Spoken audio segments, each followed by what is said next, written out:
Hello ladies and gentlemen, and welcome back to a new episode of Chatting with Lady C. Hello Mum, how are you? I'm very well, thank you, honey. How are you? I'm very well, thank you. I can see that you're also one of the people that are bringing Brown back.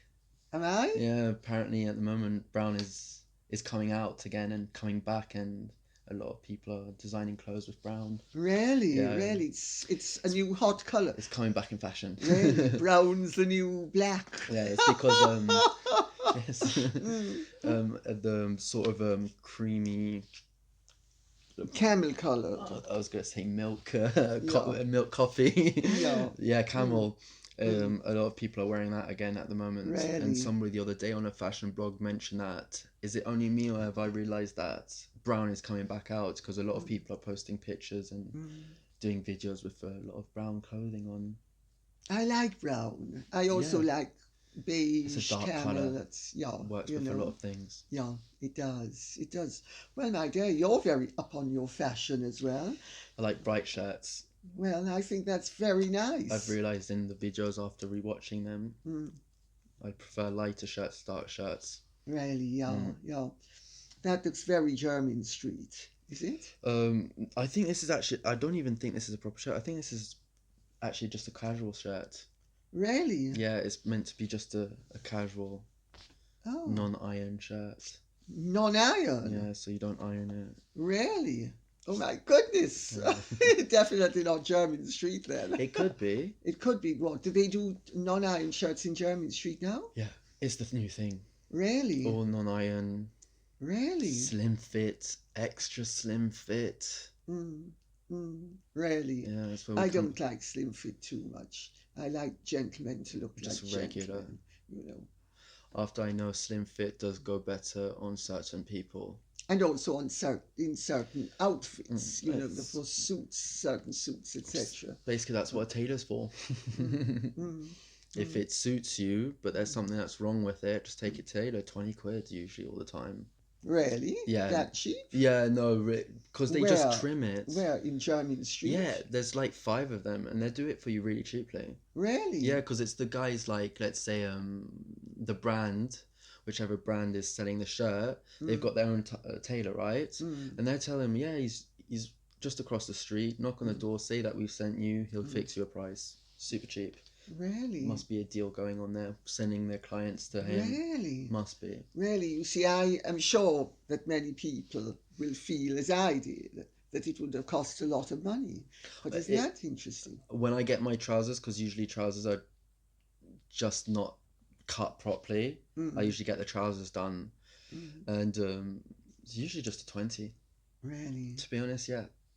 Maybe a bit more now because I haven't bought a suit and got it tailored in quite a long time, because there wasn't a need in over a year, and I bet maybe another year again, so there's no point of wasting money on stuff that you can't really show off, because it's basically showing off, isn't it, in the end? Well, So yeah. Using as opposed to showing off. Yeah. Depends. Depends. Okay. So, honey, do you have some interesting questions for me today? Yes, I do. You do? Yes. Oh, great. Well, let's have the first one. No worries. So for our first question today is from Rachel Sapia. Dear Lady C, I love watching your channel. I am asking just out of curiosity.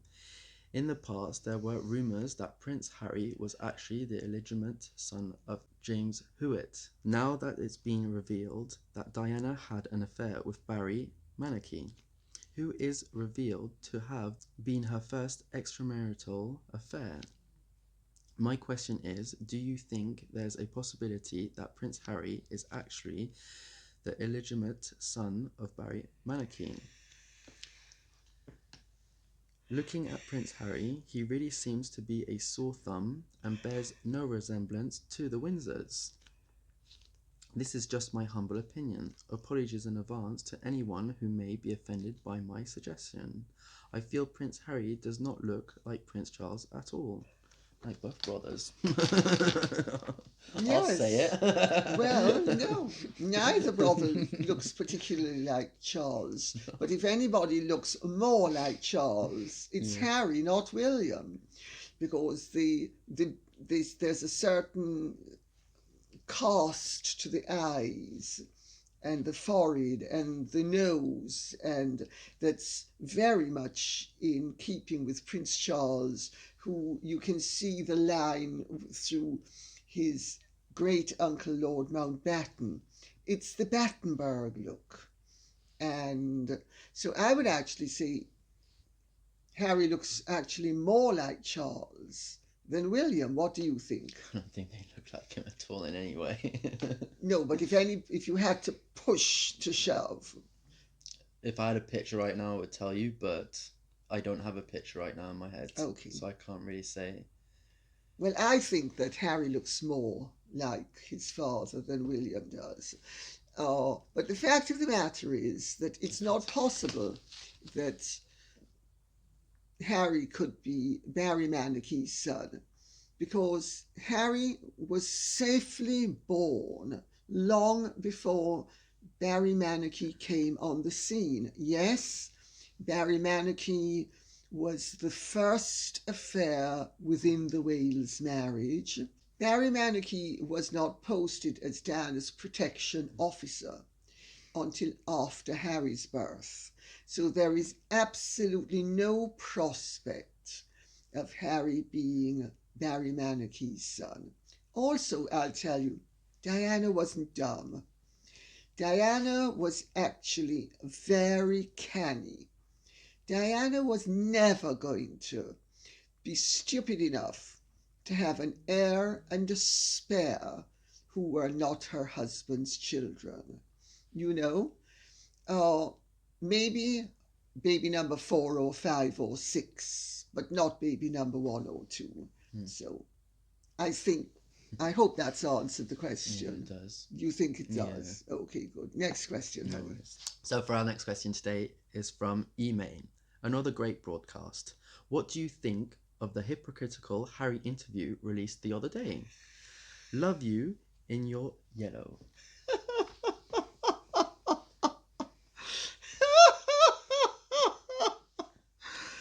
Well, Harry has set himself up as Sir Galahad, who's going to save all of us from freedom of speech.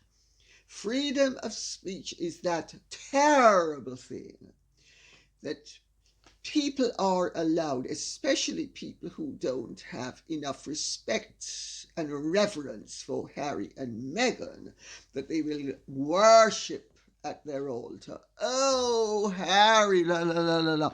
Oh, Meghan, la la la la la. Oh, la la la la la, Meghan and Harry. Oh, we worship you. We think you're wonderful, marvelous, lovely, beautiful, fabulous. We can't wait to listen to your pearls of wisdom. He's nuts. The whole thing's absolute insanity. The man is setting himself up for the most massive, and believe me, I know what I'm talking about, the most massive fall. Harry is determined to make as many enemies as he can out of people who relish freedom of speech. He is absolutely determined that no matter what, he is going to use every opportunity to push a censorship agenda. Nobody must ever say anything that Harry and Meghan don't agree with. What does that couple have to hide? What secret are they guarding so jealously, assiduously, determinedly, and carefully that they would prefer that the world be muzzled rather than the world be allowed to enter into honest debate? I'm sorry. I think the man is absolutely, aside from the fact I think he's a total idiot, and the more this goes on, is the bigger idiot I think he is. I can well see why Eton got into trouble with their determination to make sure that he passed his art exam, because he couldn't even pass that without massive help. Help, help is the word I'm using. He doesn't understand, obviously, or thinks he can get away with it. Maybe he understands, and maybe he's arrogant enough to think that he is in such a position of power and privilege that he can shut down the whole world and prevent people from speaking their minds freely. There are sufficient laws in place in all of the Western democracies that if people defame you, you can sue them. I do think, actually, in fairness, as I say that the laws of defamation have been loosened up a little bit too much. But that doesn't mean that people should be muzzled. It means that people who defame other people should be made more accountable more easily and less expensively than they are at the moment. I'm awfully sorry. I think that Harry is a complete disgrace. I think he is a danger, not only to the monarchy, and I have thought for some time now that he was a danger to the monarchy, but it's okay for him to be a danger to the monarchy. He is a part of the royal family, and if they wish to give him enough rope to hang himself with, or they wish to give him the liberty to poison their pond, that's their decision. But when this uppity, jumped up, brain-dead jerk decides that he is going to try to muzzle people who have the right to speak freely, I think at that point, sorry, he is not only a danger to the monarchy, but he is a danger to free speech generally, not only in America, but here. And I think he ought to be brought to book. And I know as a fact that there are things going on behind the scenes that Harry needs to be very careful, because when somebody occupies a position of such vulnerability as he does, he thinks he's completely unassailable.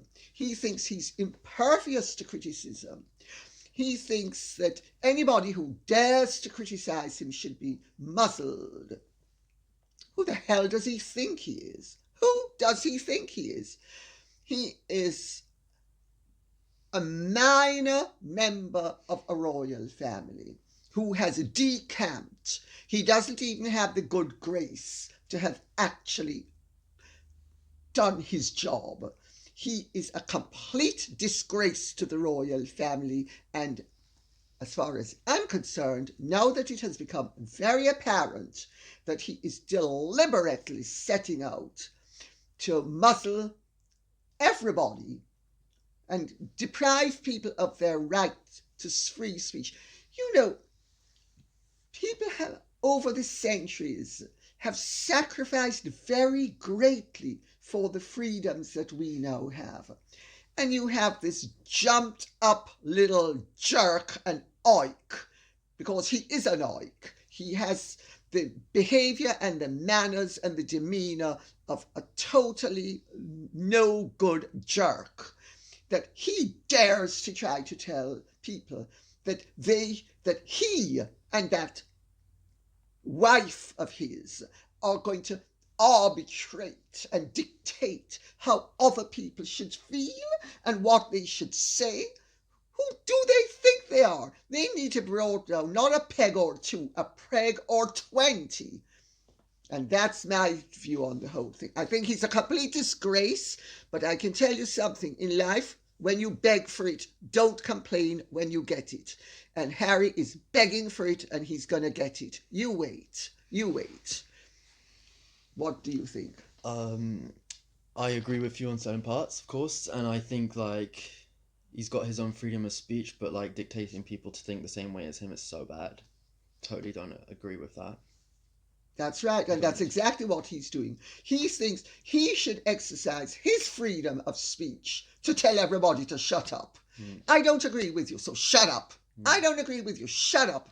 You're nasty, you're evil, you're horrid, you hurt my feelings, you nasty people. You didn't admire me totally. You're horrid, evil, and you deserve to be absolutely buried alive, preferably painfully, you ghastly, ghastly people. But we're going to say we're going to do it with love. Oh, God, I mean, the hypocrisy, the mockery he makes, and under her influence, without a doubt, that they both of them are making of freedom of speech and of the liberties that people have over the centuries given their lives for. This overprivileged couple, they are a disgrace to humanity. They're not only a disgrace to the royal family, and they're not only a disgrace to Western civilization, they are a disgrace to humanity, because they are so arrogant, impertinent, and uppity that they think that they have the right to tell everybody else what to do. Who do they think they are? And on that note, I think I've said enough. Let's go on to the next question. So for our next question today is from Sonia May. Dear Lady C, what is your opinion on this quite interesting story? German Princess Corinna zu Wittgenstein, ex-lover of former King Juan Carlos, tells court her life was threatened by Spanish spies. There I found a book about the conspiracy theories surrounding the death of Lady Diana. In the night, I had a phone call in Spanish in which they said there are many secret tunnels between Monaco and Nice. Well, yes. First of all, Corinna zu Wittgenstein is not German, she's Danish. Her last husband was Prince zu Wittgenstein, and the Wittgensteins are a very eminent family.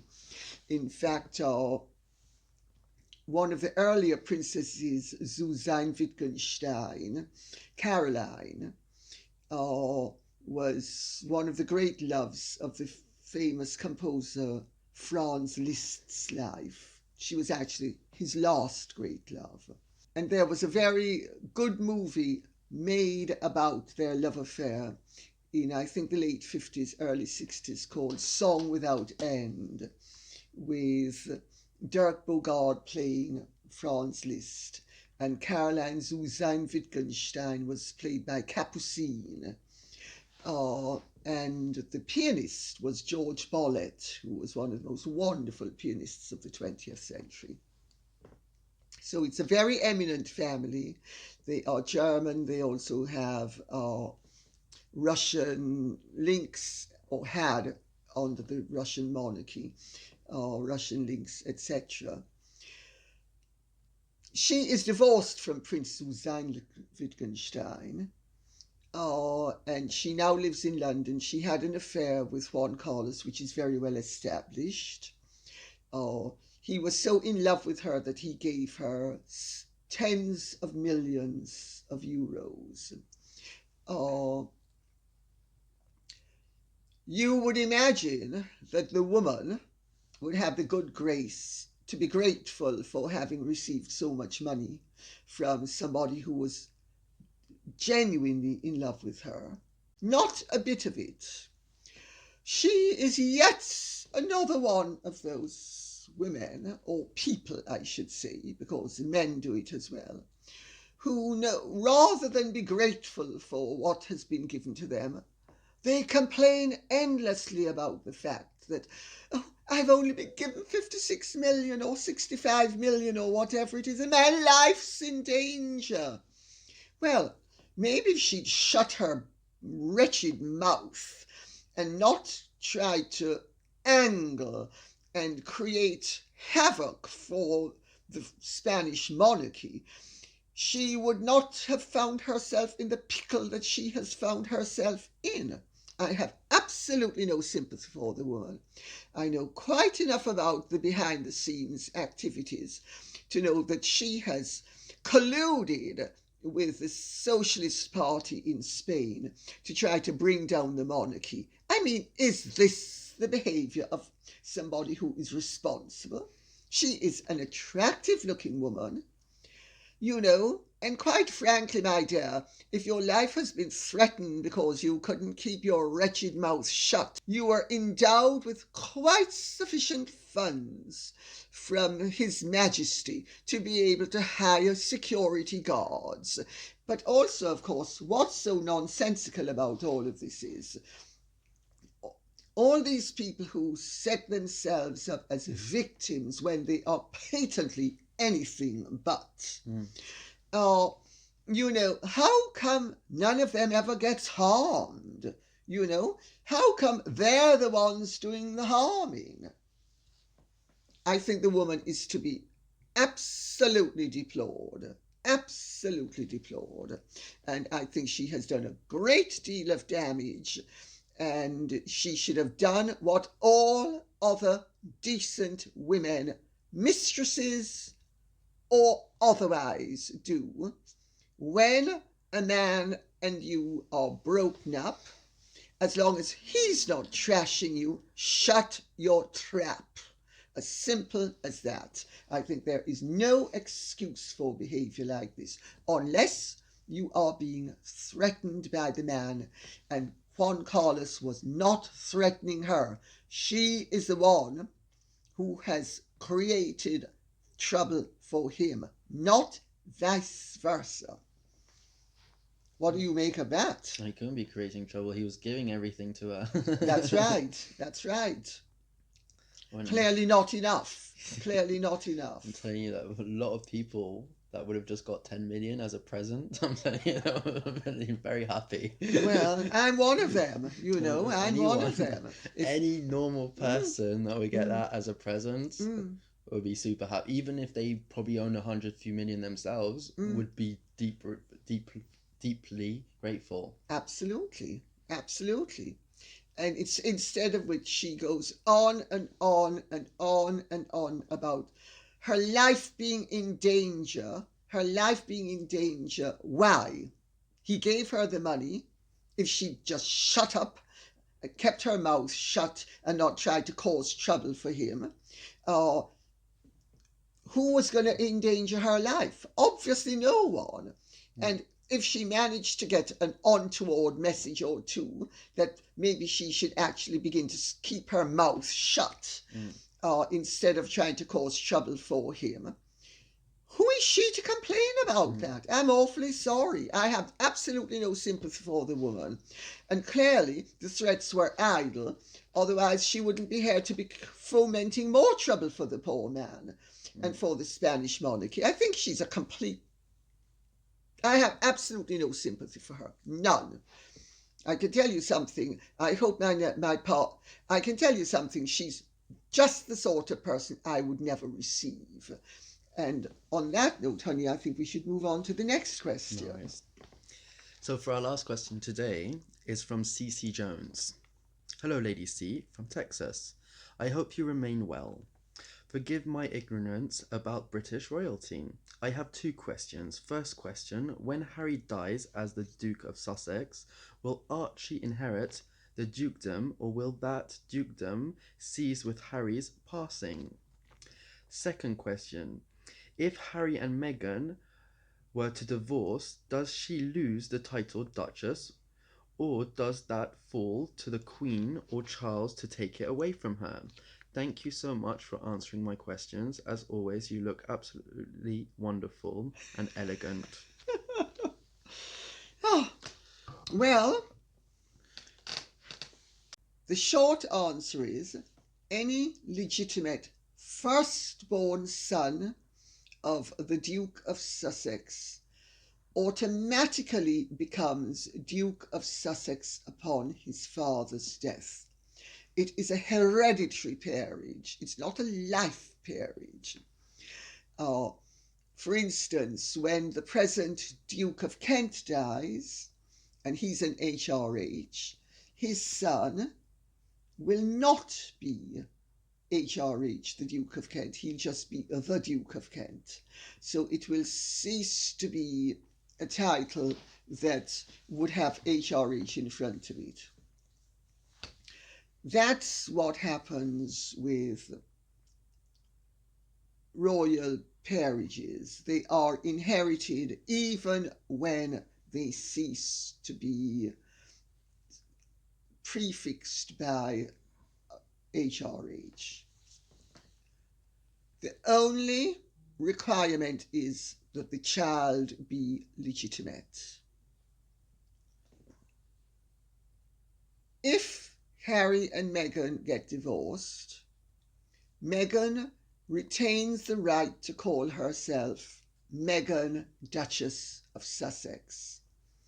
She has already lost the right to call herself Her Royal Highness, and she will lose the right to be of Her Royal Highness the Duchess of Sussex, as well as just the Duchess of Sussex, which she is at the moment. She's the Duchess of Sussex.